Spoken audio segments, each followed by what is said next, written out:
Assalamualaikum warahmatullahi wabarakatuh. Bismillahirrahmanirrahim. Wa bihi nasta'inu ala umuri dunya wa din. Wassalatu wassalamu ala asrofil anbiya'i wal mursalin Muhammadin wa ala alihi wa ashabihi ajma'in. Yang saya hormati Ibu Yosi Wulandari selaku pengampu mata kuliah Sastra Lama serta teman-teman sekalian yang berbahagia. Pada kesempatan hari ini, pertama-tama marilah kita panjatkan puja dan puji syukur atas kehadirat Allah Subhanahu wa Ta'ala yang telah memberikan rahmat dan hidayahnya kepada kita, sehingga dalam keadaan pandemi saat ini kita masih diberikan kesehatan untuk beraktivitas dan juga melakukan berbagai hal lainnya.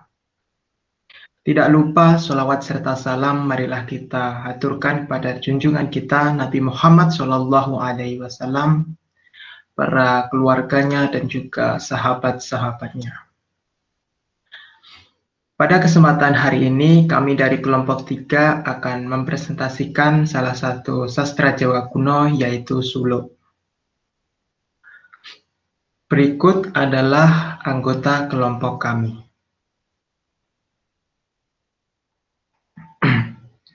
Yang pertama ada Yusuf Tanjung Nugroho, yang kedua ada Susilo Bambang Yudhoyono, yang ketiga ada Sri Kukuh Prasetyo, yang keempat ada Naisaro Almardila.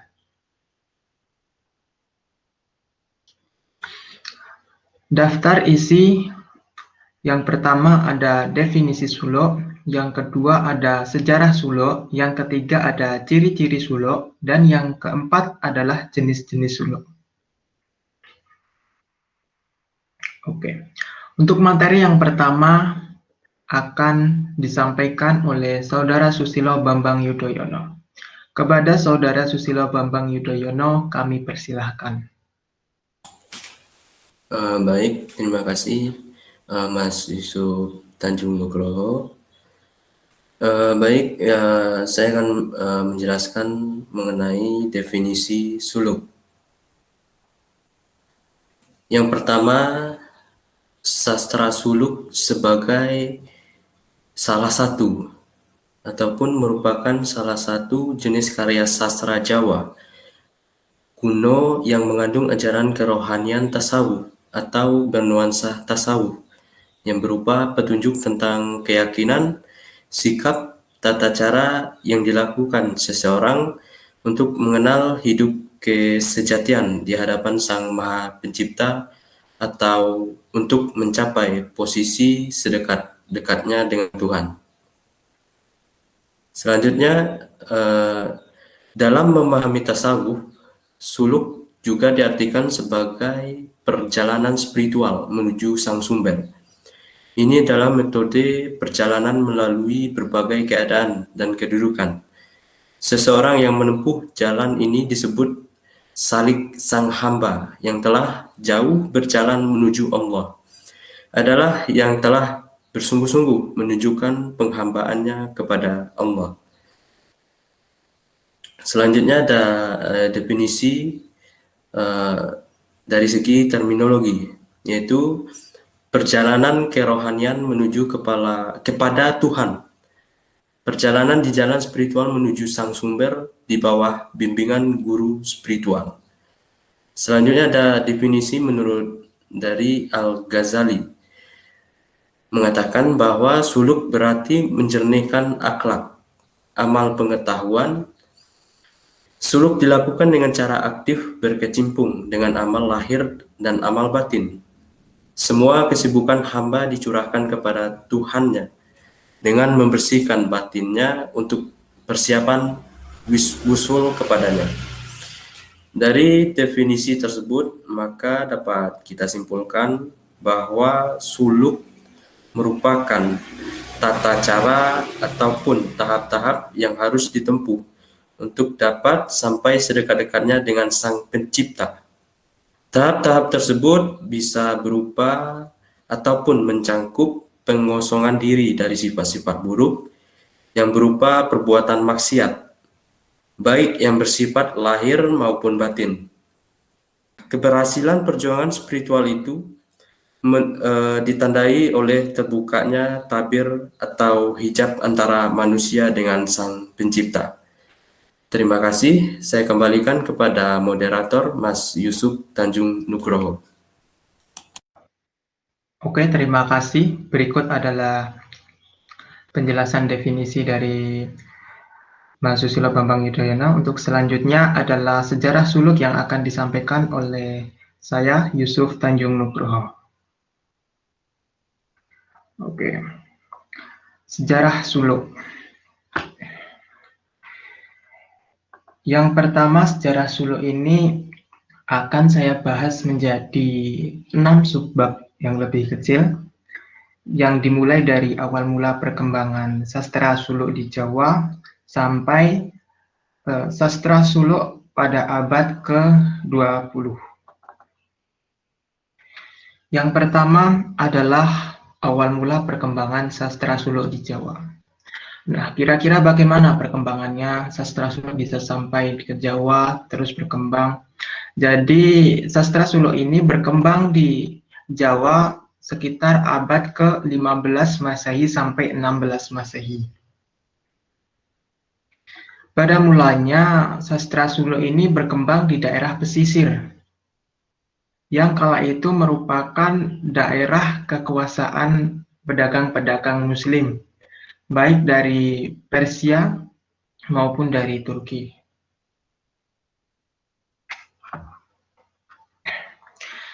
Sastra suluk ini muncul dari pusat-pusat perdagangan yang tersebar di berbagai pesisir dan disebut juga sebagai sastra pesisir. Salah satu daerah yang menjadi sentral dari sastra pesisir ini adalah Pulau Jawa sendiri khususnya, ya. Lalu ada Madura dan juga ada Tuban. Untuk sebab yang kedua adalah sastra suluk pada masa wali. Pada umumnya wali-wali tersebut menguasai sufi, menguasai bahasa Arab dan Persia, selain bahasa Jawa dan Melayu kuno. Tetapi berbeda dengan penulisan pada zaman Melayu, subbab yang kedua yaitu masa suluk, yaitu masa sastra suluk pada masa wali. Oke, mohon maaf. Pada umumnya wali-wali sufi itu menguasai bahasa Arab dan Persia, selain bahasa Jawa dan Melayu. Tetapi berbeda dengan penulis-penulis Melayu Islam yang sezaman, yang menggunakan huruf Jawi atau Arab Melayu dalam penulisan mereka, dan memadukan puitika Arab Persia dengan puitika Melayu. Para wali di Jawa menggunakan huruf Jawa dan tetap meneruskan bentuk persajakan lama, atau saat ini yang kita kenal sebagai tembang mojopat. Di antara wali sufi yang paling produktif melahirkan suluk ialah Sunan Bonang dan juga Sunan Gunung Jati. Mereka hidup antara pertengahan abad ke-15 hingga awal abad ke-16 Masehi. Selanjutnya adalah sastra suluk pada awal abad ke-17. Pada awal abad ke-17, pusat pemerintahan Islam berpindah dari daerah pesisir ke daerah pedalaman. Kegiatan penulisan suluk berkembang pula di pedalaman, terutama di pesantren dan pusat-pusat kekuasaan Islam kala itu. Daerah istana-istana, daerah keraton menjadi sentral penulisan sastra suluk pada abad ke-17. Pada abad ini, sastra suluk mula-mula digalakkan oleh Panembahan Setiokrapyak pada permulaan abad ke-17 dan mengalami perkembangan semakin pesat pada masa pemerintahan Panembahan Senopati di Mataram. Pada masa ini, sejumlah besar suluk-suluk pesisir disalin dan disandur kembali ke dalam bahasa Jawa baru. Di antaranya Suluk Wujil karya Sunan Bonang, Suluk Malang Sumirang karya Sunan Panggung, dan masih banyak lagi. Pada masa ini juga karya Jalaluddin Rumi yang masyhur, Diwan Itsami Tabzri disandur ke dalam bahasa Jawa di bawah judul Suluk Samsi Tabzir. Lalu subbab yang selanjutnya adalah perkembangan puncak keemasan sastra Suluk sendiri. Jadi puncak perkembangan sastra Suluk mengalami berkembang sangat pesat pada zaman kekuasaan Sultan Agung, yaitu tahun 1613 sampai 1645. Di bawah pemerintahannya, sebagian besar Pulau Jawa kecuali Banten dan Pasundan berhasil diintegrasi kembali di bawah pemerintahannya. Pada masa ini, sintesa tasawuf Islam dan mistisisme Jawa mulai dilakukan secara intensif. Sultan Agung sendiri menulis karya sintesis yaitu Sastra Gending yang masyhur. Dalam suluknya itu, ajaran tasawuf disampaikan melalui metafora, simbol, dan istilah-istilah lokal. Pada zaman pemerintahannya, suluk-suluk besar banyak ditulis, antara lain Suluk Duda, Suluk Dalang, Perawan Batik, Suluk Makriwatullah, dan lain sebagainya. Setelah wafatnya Sultan Agung, pusat kekuasaan Jawa mengalami beberapa kegoncangan, disebabkan pemberontakan internal, perang saudara, dan juga ada campur tangan kolonial Belanda VOC. Selanjutnya memasuki zaman Renaissance. Penggerak utama zaman Renaissance itu ialah seorang pujangga istana bernama Raden Mas Ngabeyi Yasidipura I, yang merupakan penasehat utama Pakubuwono II dan Pakubuwono III. Sebenarnya apa itu Renaissance? Jadi inti utama Renaissance yaitu kesusastraan Jawa ada dua. Yang pertama, penyanduran karya-karya penulis Jawa kuno secara besar-besaran. Yang kedua adalah penyanduran karya-karya Melayu Islam ke dalam bahasa Jawa baru dengan memberinya ciri kejawaan. Kegiatan penyanduran karya Jawa kuno dan Melayu Islam kemudian berlanjut pula pada abad ke-19 Masehi di pusat-pusat kekuasaan lain di Jawa Barat dan juga Jawa Timur.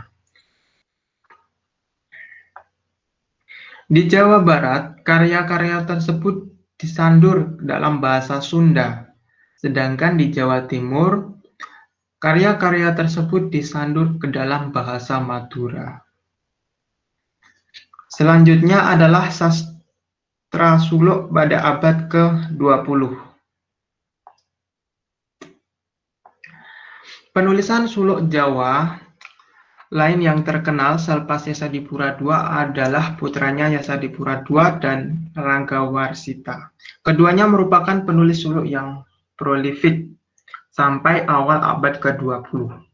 Karya-karya suluk masih banyak ditulis dalam kesusastraan Jawa, Sunda, dan Madura. Seperti halnya dalam kesusastraan Melayu di masa lalu, tidak sedikit alegori-alegori mistikal yang tergolong ke dalam sastra suluk. Sastra suluk sendiri ditulis berdasarkan bahan-bahan verbal yang diambil dari hikayat petualangan dan pecintaan seperti hikayat Johar Manik, hikayat Syekh Mardan, hikayat Angling Dharma, dan lain sebagainya.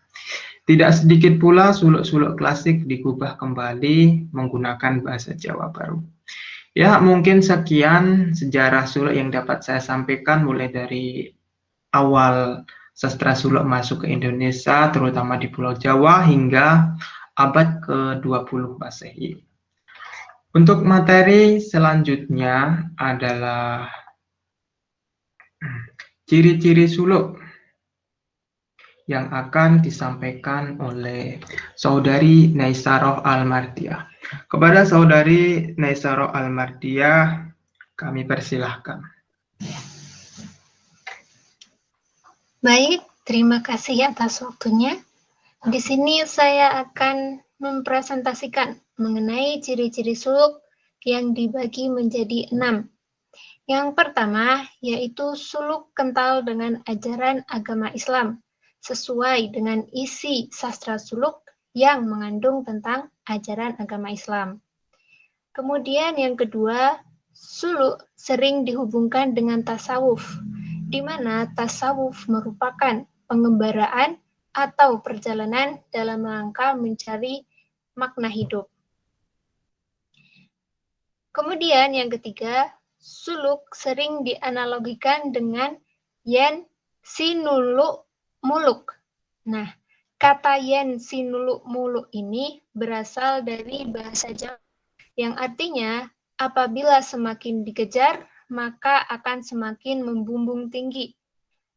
Maksudnya adalah apabila keilmuan suluk itu semakin dipikirkan, maka akan semakin jauh pula akal pikiran atau logika orang-orang awam untuk menangkapnya. Kemudian, slide selanjutnya.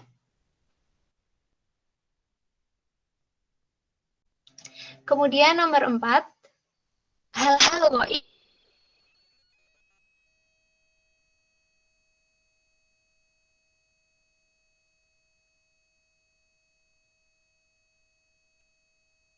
kehidupan manusia. Kemudian yang kelima, sastra suluk memiliki struktur yang tidak mudah dipahami maknanya. Selain keilmuan yang semakin dipikirkan maka akan semakin jauh, struktur sastra suluk pula lah mengalami tingkat kesulitan yang tinggi, sehingga akan relatif membingungkan, terutama bagi orang-orang yang tidak menguasainya. Kemudian yang terakhir, sastra suluk ditulis dalam bentuk mocopat atau tembang. Tetapi ada pula beberapa yang ditulis dalam bentuk prosa. Sekian dari saya, terima kasih. Saya kembalikan kepada moderator. Baik, terima kasih atas penyampaian ciri-ciri suluk dari Saudari Naisaro Al-Mahdiyah. Untuk materi yang terakhir adalah jenis-jenis suluk yang akan disampaikan oleh Saudara Sri Kukuh Prasetyo. Kepada Saudara Sri Kukuh Prasetyo, kami persilahkan. Terima kasih atas waktu yang diberikan oleh moderator kepada saya. Di sini saya akan menerangkan tentang jenis-jenis suluk. Yang pertama ialah jenis suluk Surakarta yang memiliki 3 bagian. Yang pertama ialah patetan. Patetan merupakan jenis suluk yang memberi kesan wibawa, tenang, dan mantap. Instrumen yang mengiringinya adalah bab, gender, gambang, dan suling. Yang kedua adalah sendon. Jenis suluk yang memberikan kesan suasana sendu, haru, dan susah. Tempo suluk ini pendek-pendek. Iringan yang digunakan sama dengan patetan, hanya saja tidak menggunakan rebab. Yang ketiga adalah ada-ada. Merupakan jenis suluk yang membangun suasana tegang, penuh semangat, dan berkorban. Ada-ada diiringi alat musik gender, kempul, gong, dan kadang-kadang muncul suara gendang. Yang selanjutnya ialah suluk jenis torikoh. Suluk jenis torikoh memiliki 3 bagian. Yang pertama ialah suluk dalam bentuk ibadah. Suluk atau katakanlah latihan dalam bentuk ibadah, ini caranya ialah memperbanyak bentuk syariat serta prosesi yang dimulai dari wudhu, sholat, dengan zikir. Yang kedua, suluk dalam bentuk riyadhah. Riyadhah dalam bahasa tasawuf berarti latihan rohani dengan cara menyendiri pada hari-hari tertentu untuk melakukan ibadah dan tafakur mengenai hak dan kewajibannya. Yang ketiga ialah suluk penderitaan. Suluk ini mencakup melatih jiwa dan raga agar mencapai kesempurnaan dalam beribadah yang dijalani dengan berbagai rintangan dan kesulitan yang menuntut keuletan dan keberanian, kesabaran, dan ketabahan. Demikian yang dapat saya sampaikan. Saya kembalikan ke moderator. Terima kasih kepada Saudara Sri Koko Prasetyo yang telah menyampaikan materi terakhir pada kesempatan kali ini. Ya, tidak terasa telah sampai di penghujung presentasi. Semoga kita dapat mengambil pembelajaran dari sastra suluk untuk dapat kita terapkan dalam kehidupan sehari-hari kita agar lebih baik ke depannya. Saya mewakili seluruh teman-teman sekalian mengucapkan mohon maaf apabila ada kesalahan dalam bertutur kata. Kurang lebihnya mohon maaf. Wabillahi taufik wal hidayah. Wassalamualaikum warahmatullahi wabarakatuh. Waalaikumsalam warahmatullahi wabarakatuh.